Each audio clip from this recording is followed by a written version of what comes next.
कोयटा में वजीर आला बलूचिस्तान मीर सरफराज बुगटी ने अदीला बलोच के हमरा प्रेस कॉन्फ्रेंस की। प्रेस कॉन्फ्रेंस में उनका कहना था कि मेरी आज मेरी बेटी से मुलाकात हुई, उन्हें नई जिंदगी पर मुबारकबाद पेश करता हूँ। दहशतगर्दी किस तरह हमारे मासूम बच्चों को इस्तेमाल कर रही है। वालिद ने खामोशी की वजह हुकूमत से राब्ता किया और सिक्योरिटी इदारों ने कामयाबी से बच्ची को ढूंढ निकाला। उनका मजीद कहना था कि नौजवानों को झूठे प्रोपेगेंडा के जरिए वर्गलाया जा रहा है, नौजवानों को बलोचियत के नाम पर उकसाया जाता है। हुकूमत नौजवानों को दुनिया की टॉप यूनिवर्सिटीज में तालीम देने के मौके दे रही है और दहशतगर्द सिक्योरिटी इदारे पुलिस और लेवीज का सामना न करने की वजह से मासूमों को शहीद कर रहे हैं। बच्ची ने एतराफ किया है कि वो गलत रास्ते पर थी, जबकि दहशतगर्द तालीम याफ्ता बच्चियों को उठाकर दहशतगर्दी का ईंधन बना रहे हैं। पंजगूर का वाकया अफसोसनाक है। मासूम मजदूरों का कत्ल करना कहाँ की इंसानियत है। एक हुज्जाम को मारकर बलोच की कौन सी खिदमत की है। बलोच की खिदमत तालीम, सेहत और दीगर सहूलियात देकर की जा सकती है। बलोचिस्तान में मिलिट्री ऑपरेशन की जरूरत नहीं है,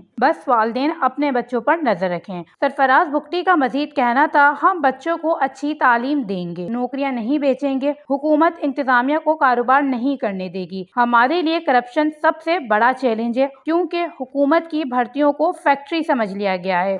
अब रियासत रद्द अमल संजीदगी से करती है। हम जज्बात से नहीं, हिकमत से जंग लड़ेंगे। हम ब्लैकमेल नहीं होंगे। जिसको रियासत से दूर किया गया है उसे गले लगाएंगे और असला उठाने वालों को नहीं छोड़ेंगे। Watch news, Quetta, Balochistan.